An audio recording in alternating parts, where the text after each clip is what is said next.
Hi there, Chris here with another quick tip for you all. In this video, we're going to take a look at creating ice armor for a fantasy model. And so here we have our little Zangor, and he is already going to have a bit of flesh tone already added onto him. And we have given the armor a base coat of Temple Guard Blue. We're going to come in with some Kaldor Sky now. And this is going to be our shade color. And basically what we're going to do is we're going to shade the upper portions of each of the little armor segments. And for speed's sake here, I'm going to simply feather the highlights. And so basically all I'm doing is I'm taking a little bit of color, and then I'm taking another brush that is slightly damp, and then just feathering out the paint lines to create a bit of a color transition all the way down to the end of each of the little segments. If you don't get it on the first try, you can always try it again, and you usually get it to put it on the second try as long as you are fairly fast. Again here, I'm just quickly working my way through it, and basically again, as I mentioned, it's the deeper color is up at the top of each of the little segments, and then I feather to a lighter color down below, as you can see there. The wrist armor here, again, I'm going to highlight the uppermost portion, or shade I guess is really the correct term, and then we're going to feather it downwards. And again, this is to it almost gives us a non-metallic metal kind of look, where you create the shadow at the uppermost part. It's also kind of like how we do gemstones as well, where we have our deeper colors and darker colors up at the uppermost portion, and then we have our lighter colors down below. Again, you can see here, it's a really kind of quick way of just getting these color transitions into these little areas rather than trying to wet blend them or anything like that. And so again, I might as well show something a little bit different here for getting these effects kind of done on a model. And so once we're happy with that, we're going to come in with some Bocharov Blue. This is going to be for the trim of the armor, and this is going to be our highlight color because, again, this is lighter than the Temple Guard Blue. And so basically we're going to highlight most of the lower portions of each of the trim areas.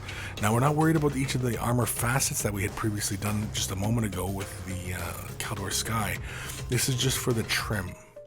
And again, we're just brightening it up and concentrating more of the brighter color down towards the bottom portions of each of the little armor segments. Again, this was kind of tricky to go for a ice armor kind of effect, and so again, it's really all about really what kind of effect you want to go for. And again, when we go with these kind of specialized effects, we end up going with these non-metallic metal kind of effects, or these illustration effects where we have the darker color at the top and the lighter colors at the bottom.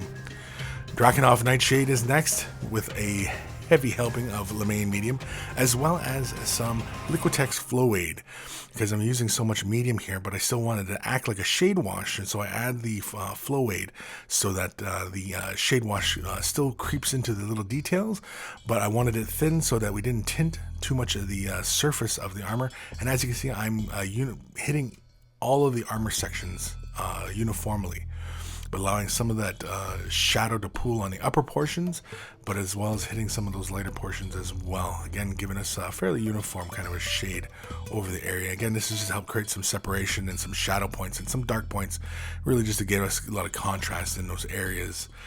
Again, contrast is really what's going to help kind of give the eye a convincing, that it's looking at ice or something cold. Temple Guard Blue is next, and this is going to be just a quick little glazing just at the bottom portions, just like almost a line at each of the little armor segments. But again, it's not quite to the trim of the armor. Again, it's just a little portion just below. Again, as I mentioned, this is kind of like how we do gemstones and non-metallic metal, and so really it is kind of like we're doing a blue non-metallic metal, but because of the colors we use, and again, we're going to go with a really nice stark white, and a lot of white is going to be used, that it's going to give us this nice icy look to it. Again, it is a little bit tricky to go for a completely kind of translucent effect, because again, we could have painted these armor segments to almost look like they were translucent, where we would have to have colored in like the areas where flesh would show through and things like that. And that would be also another way to tackle that, and maybe we'll show that in a future video.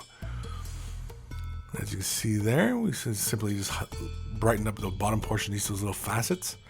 White Scar is next, and this is to give us our highlight here. And again, we're going to highlight the trim itself, and we're going to highlight the bottom portions and then capture just the top portions. We're also going to get some of the armor facets as well. We're going to put like a little bit of a stark highlight just on the top, almost like how we do gemstones again, giving us kind of like that really kind of, you know, where you see this, the little bands of light playing across the armor surface and things of that nature. And you'll see what I mean here in a moment. Catching just the top of the little armor segments, little horns there, the spikes and things like that. Again, just really kind of trying to be very, very careful in a lot of little areas here. I don't want to have too much white because I do want to have those color gradients playing on the model's surface. But you can see like on the van brace here, we're just catching just the very top portions, and then the bottom portion of the that kind of V pattern that's in the armor. And then here on the facets of the armor, you can see here I'm putting a little streak of white in there, and again that's kind of representing, like when we do gemstones, that's that little spot of light that's just playing off the surface of the armor.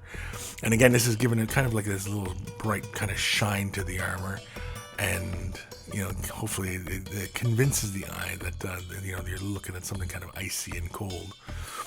Again, the model's flesh is a light color as well, so you know, again, you know, helps with the whole, you know, icy feeling of the guy.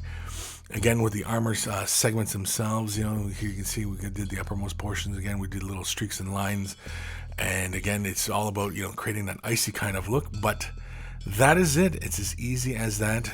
Do not be afraid to give it a try. We've got even more painting tutorials in the Silver MiniWarGaming Vault. You can watch another today about how I go over in depth with glazing. Just click on the link in the video description below and watch it right now. If you don't have MiniWarGaming Vault membership, you can click on the link, sign up for a free 7-day trial. Make sure that you sign up for the Silver membership so you gain access to all the painting tutorials, and you'll get instant access to over 1,000 painting tutorials already in the vault. And so thank you for watching, and happy wargaming.